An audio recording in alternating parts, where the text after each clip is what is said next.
First speaker is U.S. Attorney Martin Estrada. Just a quick question, is any Spanish language media here? Any hands raised? Okay, good. So Martin Estrada, U.S. Attorney, will be first speaker. He'll be followed by Los Angeles Police Chief Dominic Choi, followed by DEA Administrator Ann Milgram, and then Matthew Shields, the Acting Inspector in Charge, the United States Postal Inspection Service, Los Angeles Division. And then the U.S. Attorney will make some remarks in Spanish for Spanish language media, and then we'll take some questions. So we'll be here in a few minutes.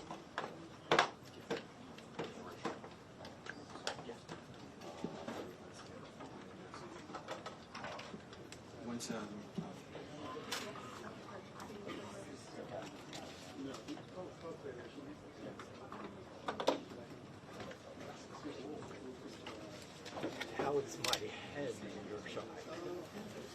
Because, you know, when there's talking for a while, I might sit just to help you. Yeah. Thank you.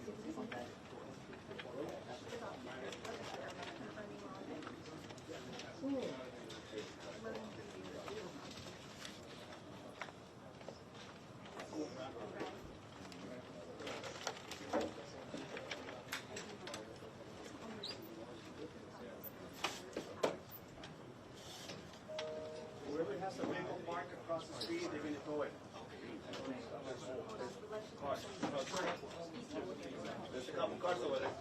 Your car? I know. 11, I think. That's all right.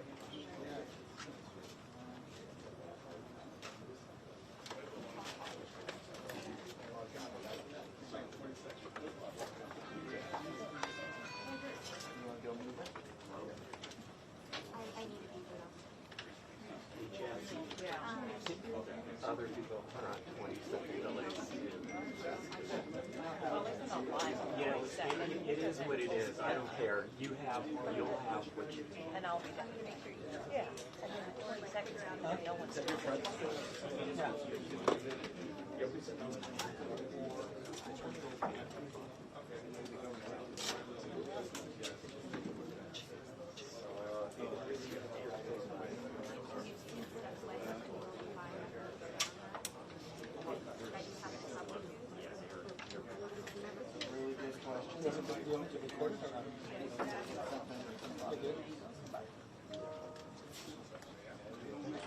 Okay, this will be the final audio check and the white balance. Audio check, 1, 2, 3. 1, 2, 3. Audio check, 1, 2, 3. 1, 2, 3. Audio check, 1, 2, 3. Checking audio, 1, 2, 3. Audio check, 1, 2, 3. Audio check, 1, 2, 3. Checking audio, 1, 2, 3. Audio check, 1, 2, 3.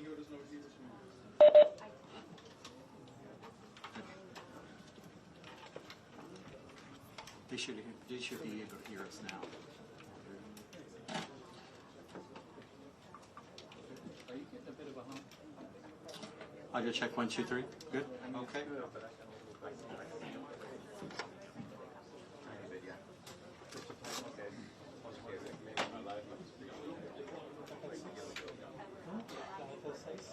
Once they talk, you can hop over.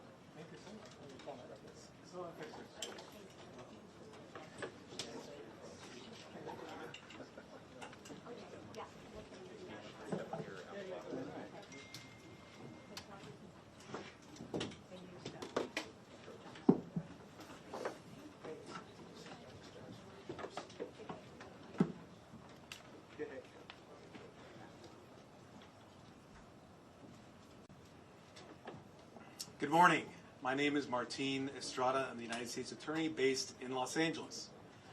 We're here today with our law enforcement partners to announce federal criminal charges related to the death of the actor Matthew Perry. Following Mr. Perry's death in October of last year, law enforcement my office and our partners represented on this stage began an in-depth, wide-ranging investigation. That investigation has revealed a broad, underground criminal network responsible for distributing large quantities of ketamine to Mr. Perry and others. This network included a live-in assistant, various go-betweens, 2 medical doctors, and a major source of drug supply known as, quote, the ketamine queen. We charged 5 defendants in this matter. These defendants took advantage of Mr. Perry's addiction issues to enrich themselves. They knew what they were doing was wrong. They knew what they were doing was risking great danger to Mr. Perry, but they did it anyways. In the end, these defendants were more. I'm going to talk about the indictment, the allegations, and the charges in more detail. On October 28, 2023, Mr. Perry was found deceased in his home. An autopsy was conducted following his death. That autopsy showed that he had died due to the acute effects of ketamine. Ketamine is a controlled substance. It has some legitimate uses, but it is also used illegally. It is used by people seeking to disassociate from reality. It can cause serious health effects, serious health problems, including loss of consciousness, including spikes in blood pressure, and including respiratory issues that can deprive the brain of oxygen. For that reason, it is a drug that must be administered by medical professionals, and the patient must be monitored closely. That did not occur here. This investigation focused on who supplied the ketamine to Mr. Perry. As many of you know, Mr. Perry struggled with addiction in the past. And on many occasions, he sought help for his addiction issues. The investigation revealed that in the fall of 2023, Mr. Perry fell back into addiction, and these defendants took advantage to profit for themselves. The 2 lead defendants in this case are defendants Salvador Plasencia and defendant Jasvin Sanya. First, I'll talk about defendant Plasencia. Defendant Plasencia was a medical doctor. He worked with another medical doctor, defendant Mark Chavez, to obtain ketamine. He then worked with Mr. Perry's live-in assistant, defendant Kenneth Iwamasa, to distribute that ketamine to Mr. Perry. Over 2 months, from September to October 2023, they distributed approximately 20 vials of ketamine to Mr. Perry in exchange for $55,000 in cash. Defendant Plasencia saw this as an opportunity to profit off of Mr. Perry. He wrote in a text message in September 2023, quote, "I wonder how much this moron will pay." He also stated in text messages that he wanted to be Mr. Perry's sole source of supply. He wrote in a text message that he wanted to be Mr. Perry's, quote, "go-to for drugs." As a doctor, defendant Plasencia knew full well the danger of what he was doing. In fact, on one occasion, he injected Mr. Perry with ketamine, and he saw Mr. Perry freeze up and his blood pressure spike. Despite that, he left additional vials of ketamine for defendant Iwamasa to administer to Mr. Perry. Of course, defendant Iwamasa had no medical training to speak of. Defendant Plasencia knew what he was doing was harming Mr. Perry. He had spoken to another patient in mid-October 2023, and he told that patient that Mr. Perry was spiraling out of control with his addiction. Nonetheless, defendant Plasencia continued to offer ketamine to Mr. Perry. Likewise, defendant Sanya knew what she was doing was harming defendants and also Mr. Perry.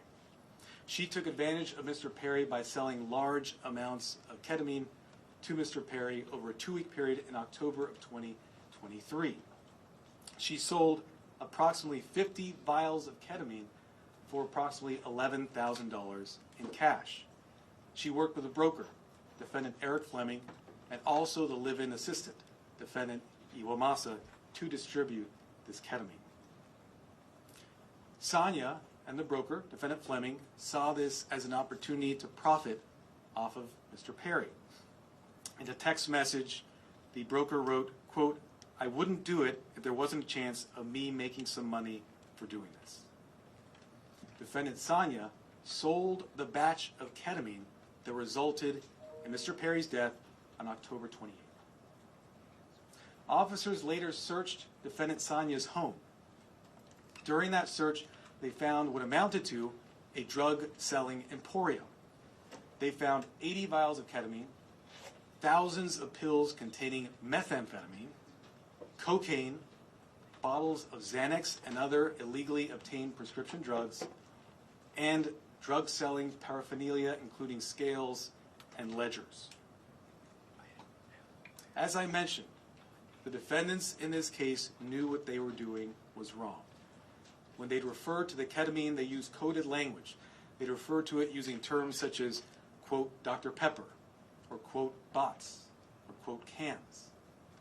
Also, defendants Placencia and Chavez, as medical doctors, knew full well this was not the proper way to administer ketamine, and they even talked about that in their exchanges. And defendant Sonia also knew that she was doing something that caused great risk to Mr. Perry. In fact, during this investigation, we learned that several years before, in 2019, defendant Sonia had sold ketamine to another customer. That person died the same day. And a family member of that person sent a message to defendant Sonia telling her the cause of death was ketamine. Nonetheless, defendant Sonia continued selling drugs, including the ketamine that ultimately killed Mr. Perry. That other victim was a person named Cody McGlory. He died in 2019. As a result of this investigation, we have filed a drug distribution charge related to the death of Mr. McGlory. After Mr. Perry died, these defendants tried to cover up what they had done. On October 28th, after reading news reports of Mr. Perry's death, defendant Sonia wrote a text message to defendant Fleming saying, quote, delete all our messages. Likewise, after Mr. Perry's death, defendant Placencia falsified medical records and notes to try to make it look like what he was doing was legitimate. It was not. We have filed numerous federal charges against the 5 defendants.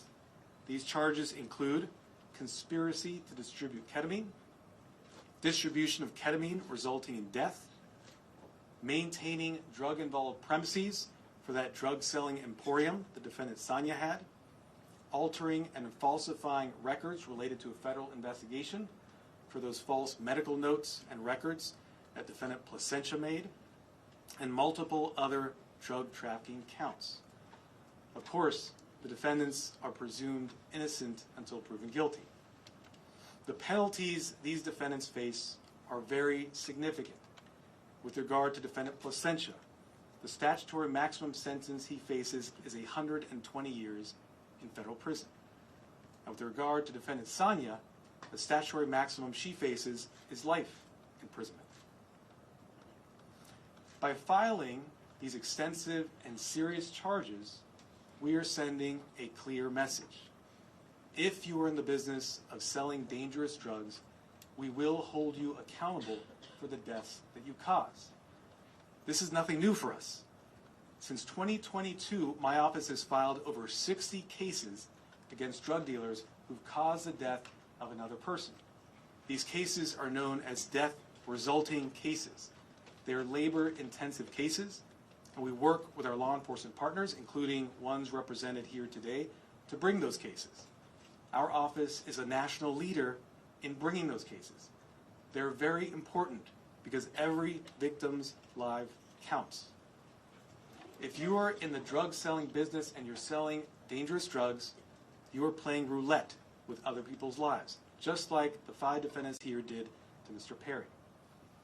Defendants nowadays are on full notice that the products they sell could result in the death of another person. Therefore, if you're in the drug business, and despite these risks you continue in the drug business, you are pushed by greed to gamble with other people's lives, be advised, we will hold you accountable. I want to thank our partners in this case, the Los Angeles Police Department, the Drug Enforcement Administration, and the U.S. Postal Inspection Service. These investigators did a phenomenal job digging into the case, looking at every angle to develop a case, a strong case, against not only those who killed Mr. Perry, but also Mr. McLaury. I want to note that these cases are important and will continue to collaborate with our law enforcement partners to bring them, to ensure that justice is brought to every victim. And finally, let me thank the prosecutors responsible for the investigation and the prosecution of this case. Those are Assistant United States Attorneys Ian Yanello and Xiaohan Tsai.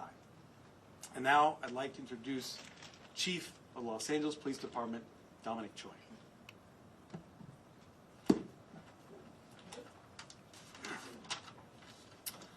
All right. Good morning, and thank you, Martine. You know, while it's tragedy that brings us all here together, I'm happy to stand here knowing that these dangerous individuals are no longer on the streets and they won't be able to harm anyone else. The Los Angeles Police Department and our partners here today, we're committed to investigating all cases like this, and it's regardless of someone's background or socioeconomic status. And just with all of our cases, this investigation was done impartially. We let the facts drive this investigation, and those facts led us to a group of individuals who were responsible for supplying and distributing to Mr. Perry narcotics that led to his unfortunate and untimely death. The group standing here today, it's a prime example how our partnerships and our collaboration can yield meaningful results.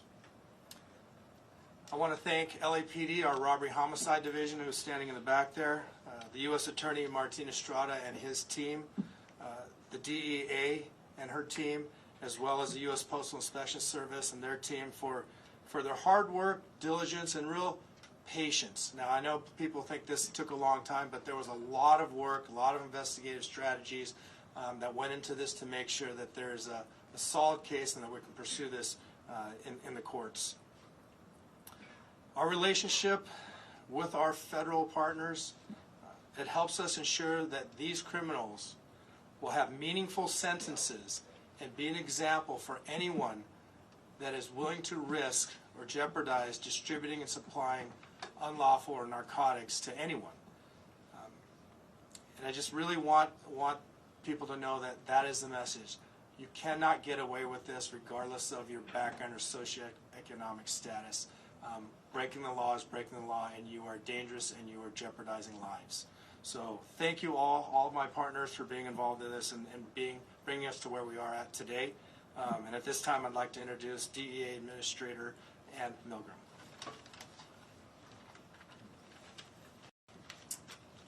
Good morning. Today we announce charges brought against 5 individuals who together are responsible for the death of Matthew Perry. Each of the defendants played a key role in his death. They falsely prescribed, sold, or injected the ketamine that caused Matthew Perry's tragic death. In the United States, most forms of ketamine are only approved by the Food and Drug Administration for anesthesia. A nasal spray version is approved for treatment of depression, but only in a certified medical setting. Here, Matthew Perry sought treatment for depression and anxiety and went to a local clinic where he became addicted to intravenous ketamine. When clinic doctors refused to increase his dosage, he turned to unscrupulous doctors who saw Perry as a way to make quick money.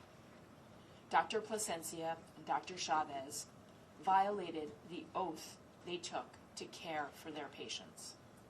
Instead of do no harm, they did harm so that they could make more money.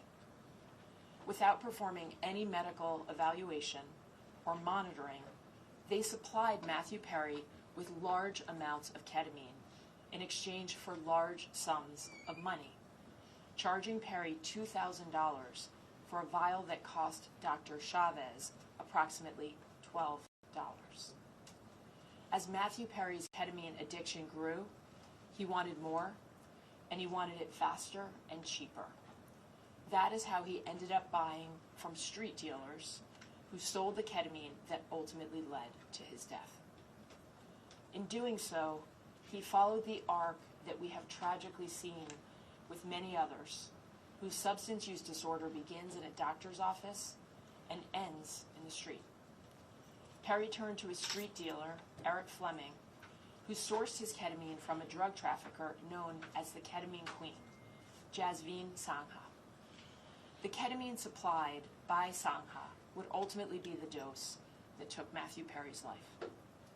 Sangha knew that the ketamine she supplied could be deadly, since in 2019 she had sold ketamine to Cody McLaury, who died at the age of 33. But despite this knowledge, she continued to sell ketamine and methamphetamine throughout Los Angeles.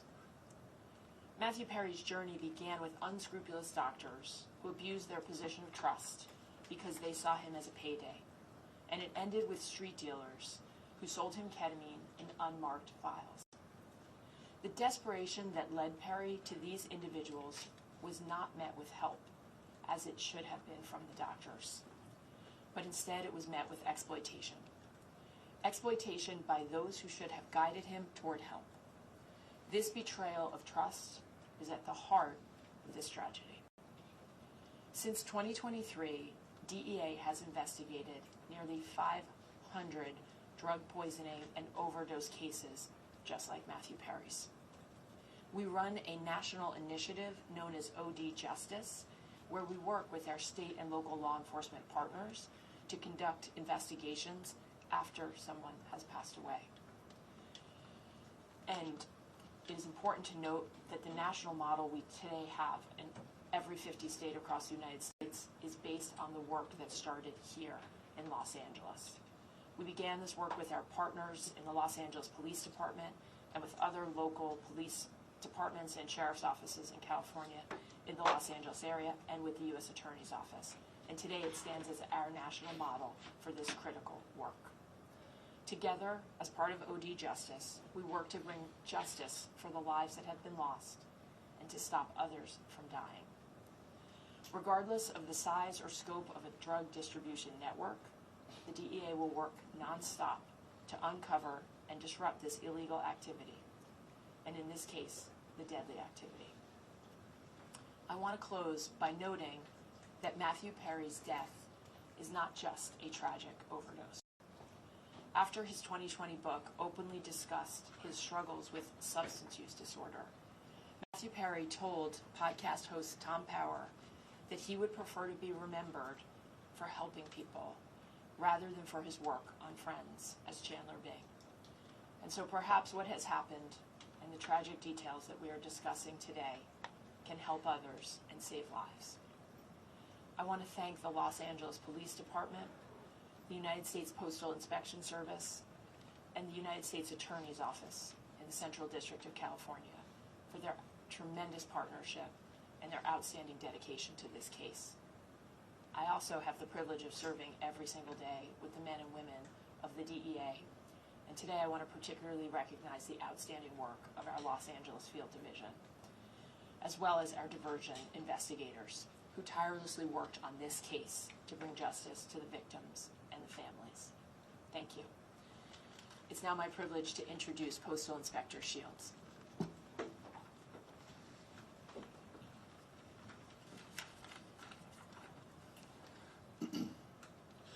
Good morning, and again, welcome. I'd like to thank U.S. Attorney Martin Estrada for his tireless dedication to protecting the residents of the Central District of California and his partnership with the Postal Inspection Service. As the nation's oldest law enforcement agency, the Postal Inspection Service has had a long, proud, and successful history of combating criminals who misuse our nation's postal system and cause harm to our employees and customers. This is our mission. In this case, our agency, in partnership with the Los Angeles Police Department, the Los Angeles Drug Enforcement Administration, and the U.S. Attorney's Office, worked to seize, search, and analyze evidence that has culminated in arrests and a dismantling of the group that is responsible for providing the ketamine and the reported contributed to the death of Matthew Perry. In this case, these individuals knowingly and willfully distributed ketamine to Mr. Perry as he struggled to overcome addiction, which ultimately led to Mr. Perry's tragic demise. Unfortunately, every day in this country, families are grieving for their loved ones lost to drug overdoses. We want these families and the American public to know that the Postal Service will not be an unwitting accomplice to anyone using the U.S. mail to distribute illegal drugs or drug paraphernalia. The Inspection Service continues to work tirelessly to rid the mail of illicit drugs, fight drug trafficking and the associated violence, preserve the integrity of the mail, and most importantly, provide a safe environment to postal employees, customers, and the American public. The Postal Inspection Service is turning the tide against drug dealers. Detecting and stopping their shipments is only the beginning. Tracing illegal drugs back to the source and shutting them down is the ultimate mission. Once again, a tremendous thank you to our partners in federal and state and local law enforcement, as well as the U.S. Attorney's Office, for their continued collaboration and hard work in support of this mission. Thank you.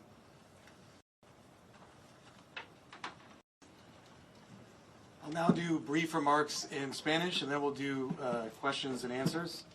Where are the Spanish language reporters? Hold up your hands. Okay, great. Hoy anunciamos cargos criminales federales en conexión con la muerte del actor Matthew Perry. Nuestra investigación ha revelado una gran red criminal responsable por el tráfico de ketamina en grandes cantidades. Esta red incluía a un asistente personal para el señor Perry, 2 médicos y una narcotraficante conocida como la reina de la ketamina. Hemos archivado cargos federales contra 5 acusados. Estos acusados vendieron ketamina al actor Matthew Perry y vendieron ketamina en grandes cantidades, 70 viales de ketamina. Estos acusados sabían que lo que hacían era muy peligroso. Hablaban en palabras codificadas. Estos acusados sabían que lo que estaban haciendo causaba un riesgo al señor Perry. Por supuesto, 2 de ellos eran doctores, médicos. Pero, sin embargo, estos acusados siguieron vendiendo ketamina al señor Perry. A estos acusados les importaba más el efectivo que la vida humana. Desde 2022, mi oficina ha archivado más que 60 casos contra narcotraficantes responsables por la muerte de otra persona. Estos casos son muy importantes porque la vida de cada víctima es importante. Con todos esos casos, como en este caso, mandamos un mensaje muy claro. No vamos a tolerar a los narcotraficantes que apuestan con las vidas de otras personas. We'll now do question and answer. Any questions? Yes. My first question is, the person that found Matthew Perry in the hot tub, is that also one of the people who's being charged in this case? Is that the assistant? I didn't hear that. Can you repeat the question? Yes. The person, the assistant that's being charged in this case, is that also the person that found Matthew Perry in the hot tub? So the personal assistant we charged is defendant Kenneth Iwamasa. He was the one live-in assistant for Mr. Perry. Yes. Yes. The doctor, when the patient tragically died in 2019, did law enforcement look into that death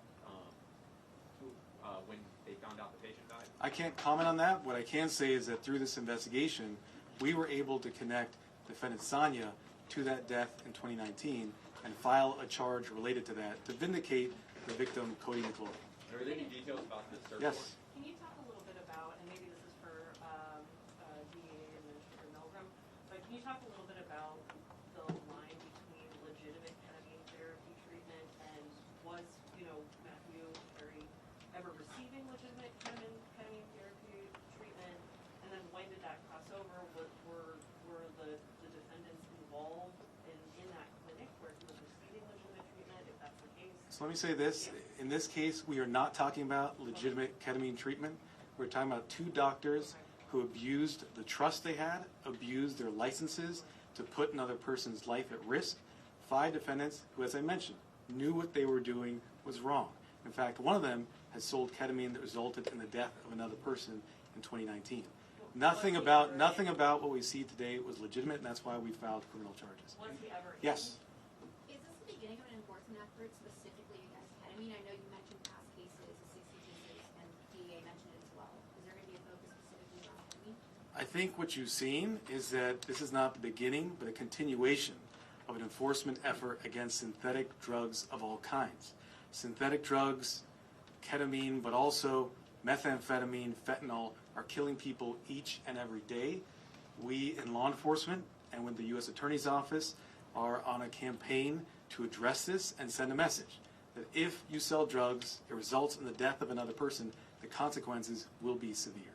Disculpe, en español, ¿nos puede decir de los doctores que fueron detenidos? Hay 2 doctores que son los acusados en este caso, el doctor Plasencia y el doctor Chávez. Los 2 están acusados en este caso. El doctor Plasencia fue arrestado hoy en la mañana. El doctor Chávez ya ha sido preso y también ya ha declarado su culpabilidad. Any details about the search warrant as to when it was executed, besides the drugs, any other items that may have been seized or recovered?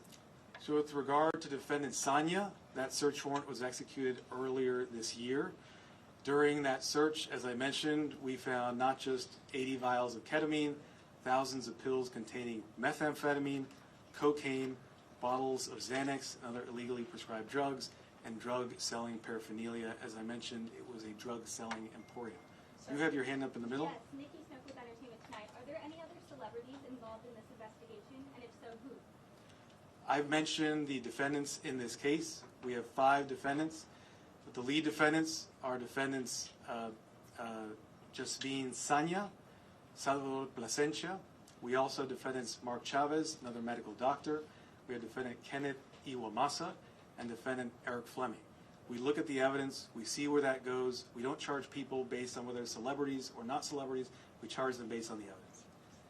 Yes. I think what my colleague here was getting at before is in the autopsy report that was made public about his death, there were 2 physicians who were listed as being involved in Mr. Perry's treatment prior to his death.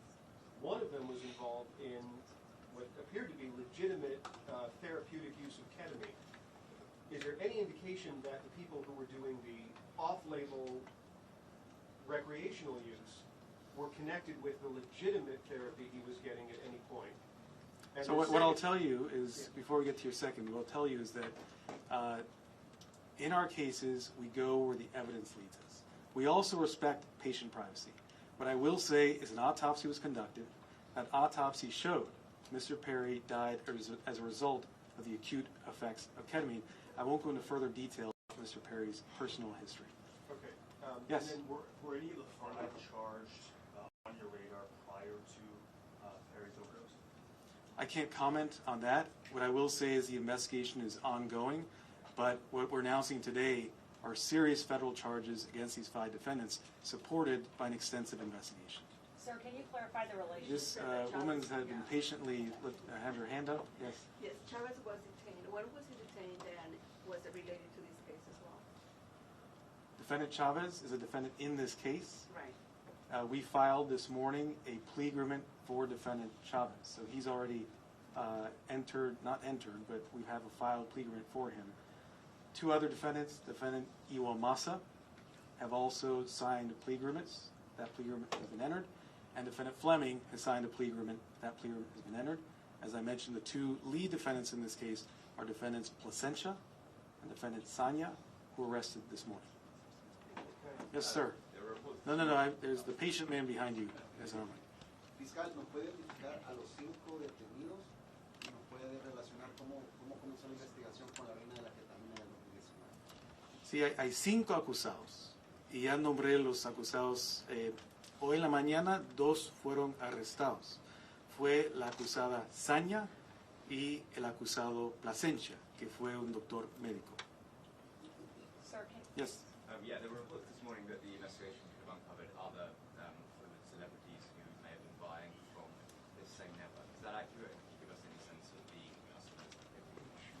So I can't comment on reports that are out there, their accuracy or inaccuracy. What I can tell you are the facts that we developed through our investigation.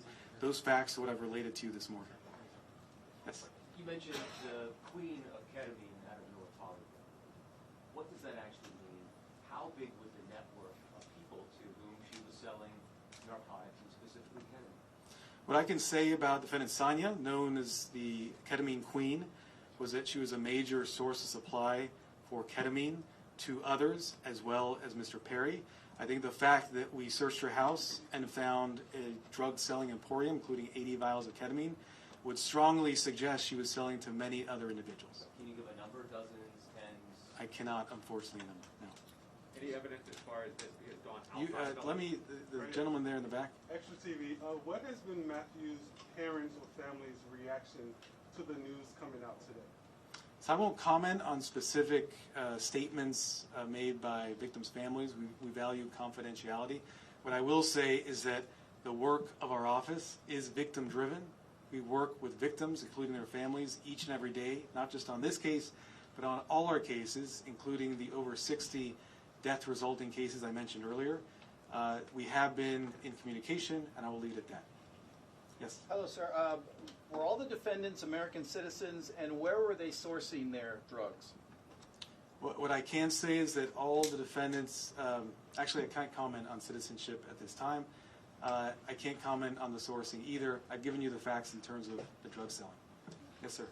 With regard to the death of Mr. McClure, the other victim, you see that his death was also a ketamine overdose. Did that investigation into his death link the investigation with Perry, or was it only after the death of Perry that you realized the link with Mr. McClure's death?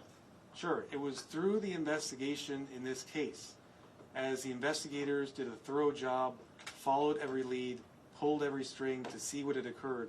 They learned about the extent of defendant Sonia's criminal conduct and learned about the sale in 2019.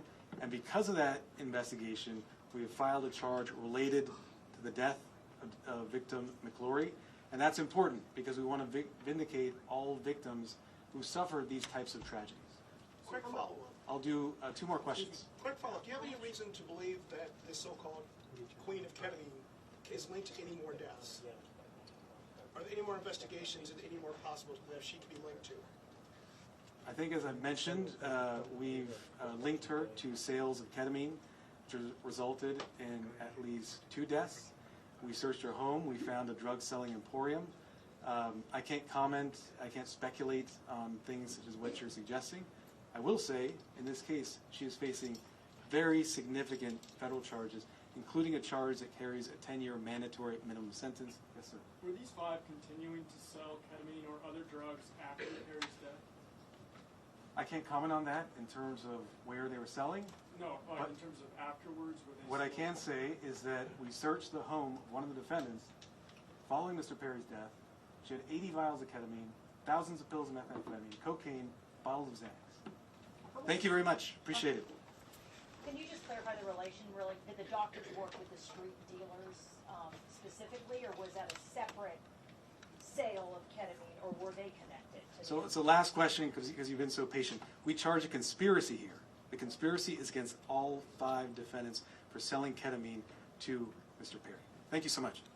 All right, thank you, ladies and gentlemen. The press release is out. It's online. We've emailed it. It's on social media. So.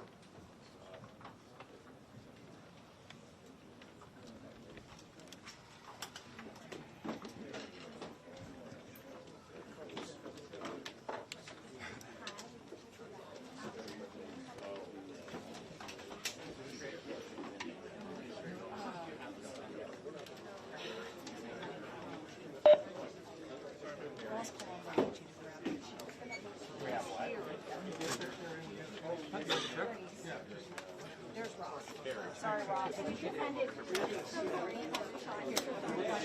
just unclick the green? I'll talk to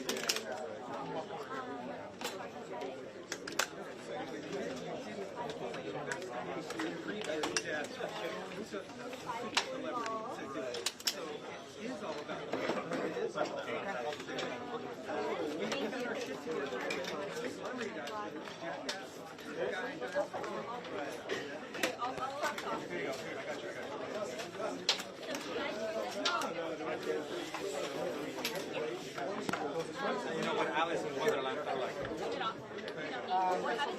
You know what? It's all John.